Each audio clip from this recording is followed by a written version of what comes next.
و یه چیز دیگه ای که در رمضان از همه اینها مهمتره، ترک گناه. ترک گناه عزیزان، با تقواترین ما پیش خدا اون کسیه که در وهله اول گناهان رو ترک کنه. ما اول میخوایم کولرمون رو روشن کنیم، این کولرهای گازیمون رو اول به فکر چی میافتیم؟ که پنجره ها خوب بسته باشه.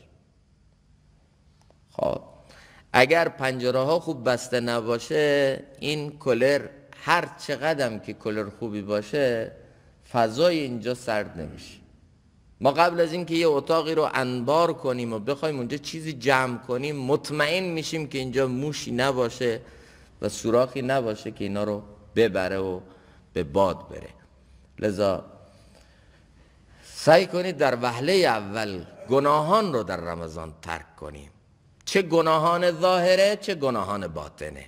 ببینید گناه وقتی ما میگیم فوری ذهنها میره به سمت چند تا گناهی که تو جامعه ما مشهوره. آقا چشم چرانی گناه، بله باید پرهیز بشه، بی‌حجابی گناه باید پرهیز بشه، اما از اون طرف غیبت گناه، دروغ گناه، تهمت گناه، بدگمانی و سوء ظن به دیگران گناه، تجسس و سرک کشیدن تو زندگی های مردم گناه، بازی کردن با آبروی مردم گناه، خشم نابجا گناه.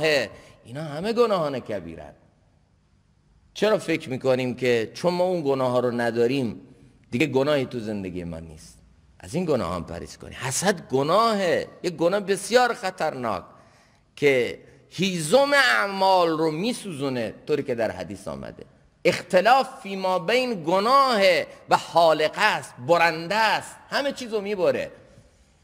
اختلافات رو کم کنیم، کینه ها و عداوت ها و بغض ها رو از دلها پاک کنیم تا رحمت الله بر دلهامون بباره و سعی کنیم از این گناهانی که مربوط به دل هم هست از اینام پرهیز کنیم. از اون گناه ها خصوصا چشم چرانی و غیبت که اینا خیلی عام شده. حتی عده‌ای از فقهای ما قائلن که با غیبت روزه میشکنه، اگرچه که قول راجح و قول اصلی این نیست که با غیبت روزه نمیشکنه، جز شکننده ها و مبتلات نیست، اما یه عده‌ای از فقها اینو هم دارن.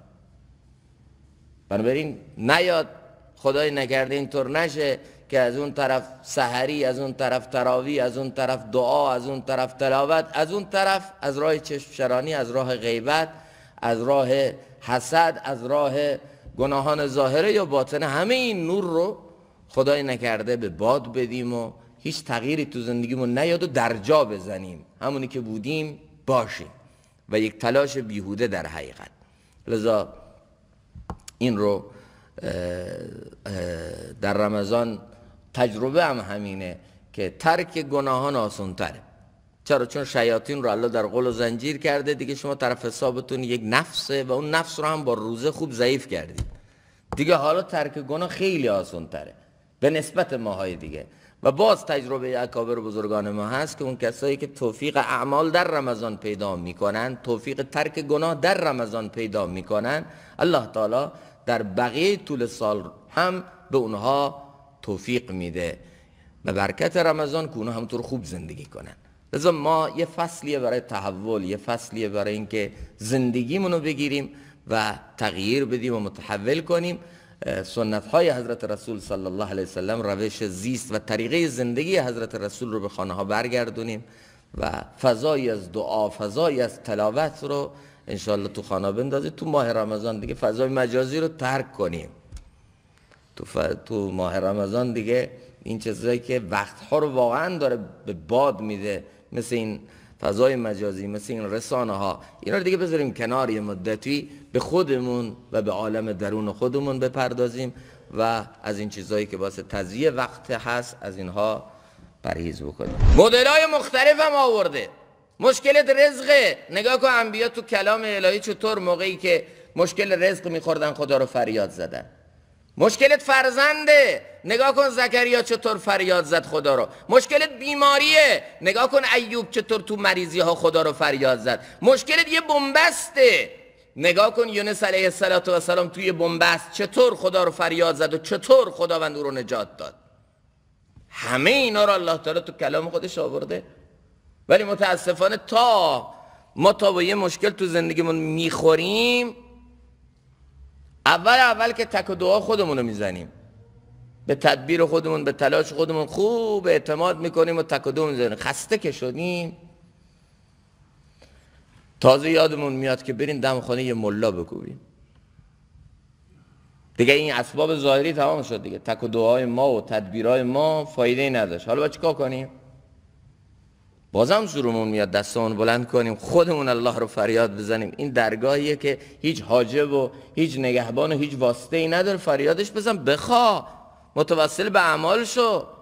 بازم میگیم خیلی خوب دم خانه یه ملا رو بکوبیم، آدم متقی تری تو شهر پیدا کنیم که مشکلمون رو حل کنه. خب حالا با اون ملا و تعویض و دعای مثبت او قضیه حل شد؟ فبها نشد.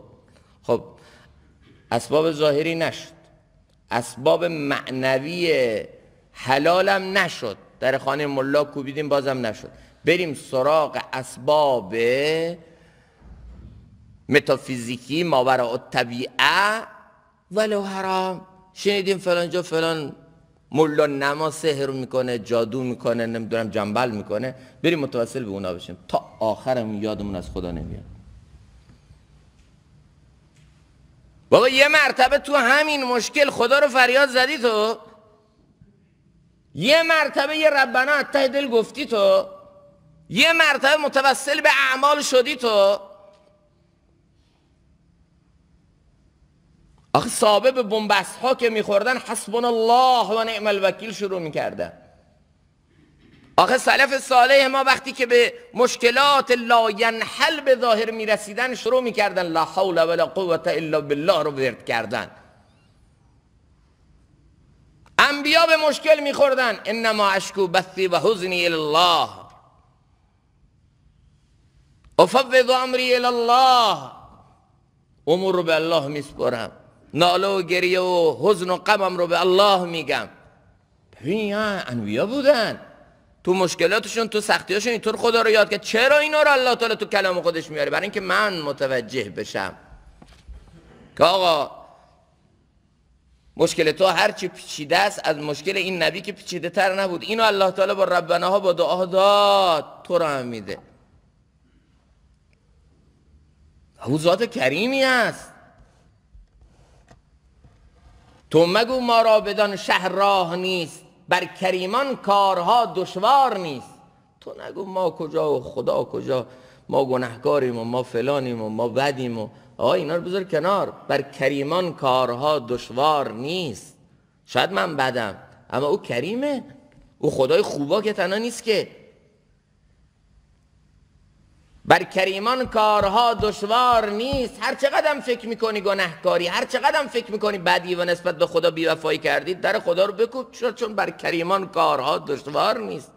او کریم، صدا تو میشنوه، اجابتت میکنه. چرا فکر میکنی همیشه خدا رو باید با یک واسطه فریاد بزنی؟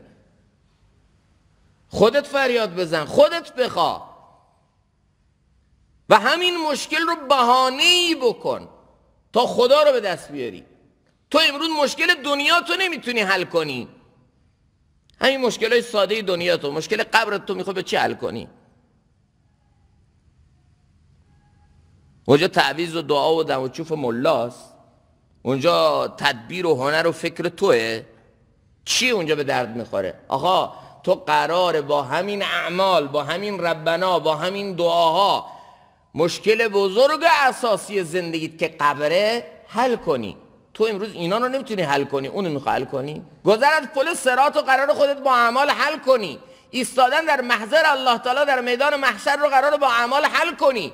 تو امروز این مشکلات پیش پا افتاده زندگی تو نمیتونی با اعمال حل کنی. اینا رو چطور میتونی حل کنی؟ تمرین کن.